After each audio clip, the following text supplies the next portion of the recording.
আসসালামু আলাইকুম। The sound of emotion এই চ্যানেলে আপনাদের স্বাগতম।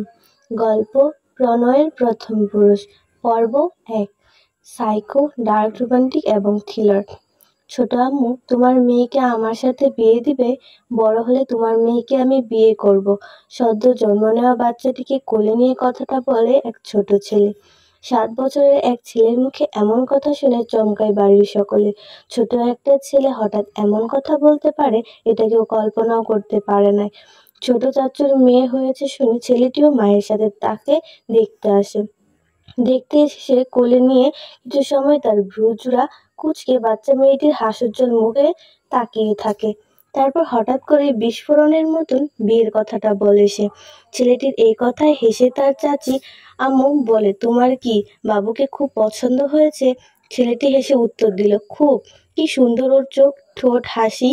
আমি বড় হয়ে ওকেই বিয়ে করব। ছেলেটির এমন কথায় অবাক হলেও সকলে হেসে ওঠে। হঠাৎ করে বাচ্চাটি কান্না করে। এতে করে ছেলেটি ভয় পেয়ে বাচ্চাটিকে তার মায়ের কোলে দিয়ে দেয়। মায়ের কোলে যাওয়ার পর যখন বাচ্চাটি চুপ হয়ে যায়, ও হাসতে শুরু করে। এতে করে ছেলেটির ভীষণ রাগ, যার আর মনে মনে বলে, পাজি মেয়ে, তুই কেন আমায় ভয় পাবি? তুই কেন অন্যের সাথে হাসবি? তুই শুধু আমার জন্য হাসবি। তোকে শুধু আমার কাছেই রাখবো। বলে একটু হেসে বাহিরে চলে গেল সেখান থেকে। সকলে তার যাওয়ার পানে তাকিয়ে থাকলো। পরক্ষণে বাচ্চা মেয়েটির দিকে তাকায়। কি সুন্দর মায়ের কোলে খেলছে সে।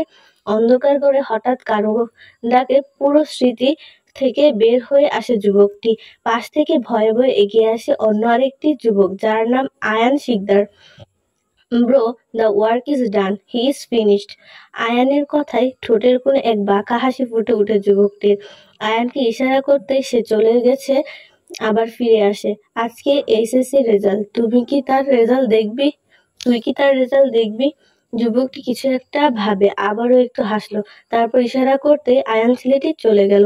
ছেলেটি চলে যেতে কিছুটা গম্ভীর কণ্ঠস্বরে যুবকটি বলে উঠল, জালে তোকে পড়তেই হবে সুইটহার্ট। হয় আমি আসবো তোর কাছে, আর না হয় তুই আসবি আমার কাছে। শুধু অপেক্ষার ক্ষণিকের। I will come to destroy your life. I will come মেরি জান। বলে ল্যাপটপে মনোযোগ দিল। নীলকুঞ্জ এইচএসসি পরীক্ষার রেজাল্ট দিবে, এই চিন্তায় সারা রাত ঘুম না হওয়ায় সকালে উঠে চিল্লাচিল্লি পুরো বাড়ি মাথায় তুলে ফেলেছে হবে। শিশুটির বাড়ির ছোট মেয়ে ফেলেছে চৌধুরী বাড়ির ছোট মেয়ে রোজা চৌধুরী, যার পুরো নাম মেহেরিন জান্নাত রোজা।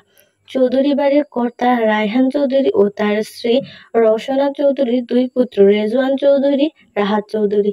বড় ছেলে রেজওয়ান চৌধুরী, এক ছেলে নির্ণয় চৌধুরী, আর ছোট ছেলে রাহাত চৌধুরীর এক ছেলে এক মেয়ে, রিয়ান আর রোজা।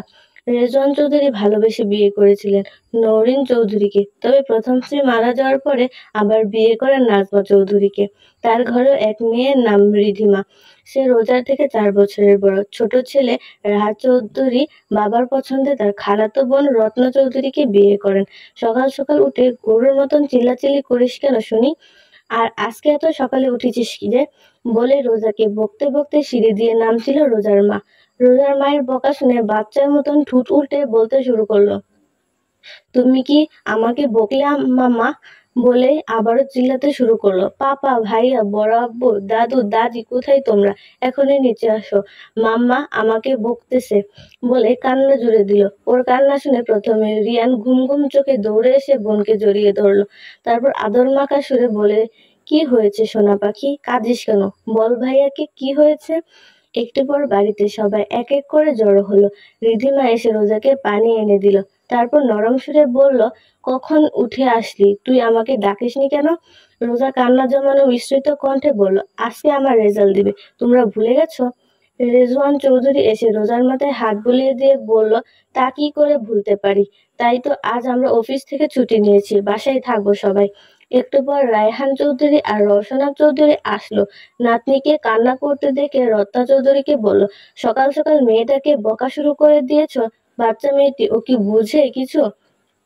এবার রত্না চৌধুরী মেয়ের কাছে এসে আদরে সুরে বললেন, এত টেনশন করিস না তো, যা হবে ভালোই হবে। তোর টেস্টের রেজাল্ট তো ভালোই হয়েছিল, এবারও যা। বাবা আরা বড় আব্বু পাশে গিয়ে বসে, আমি কফি দিচ্ছি। সাথে রিয়ান আর রিধিমাকে বলো, তোরাও গিয়ে বস ওর কাছে বলেই রান্নাঘরের দিকে চলে গেল। আর রোজা গিয়ে তার বাবাকে জড়িয়ে ধরে বসে রইল। রিয়ান আর রিধিমা গিয়েও বোনের পাশে বসলো।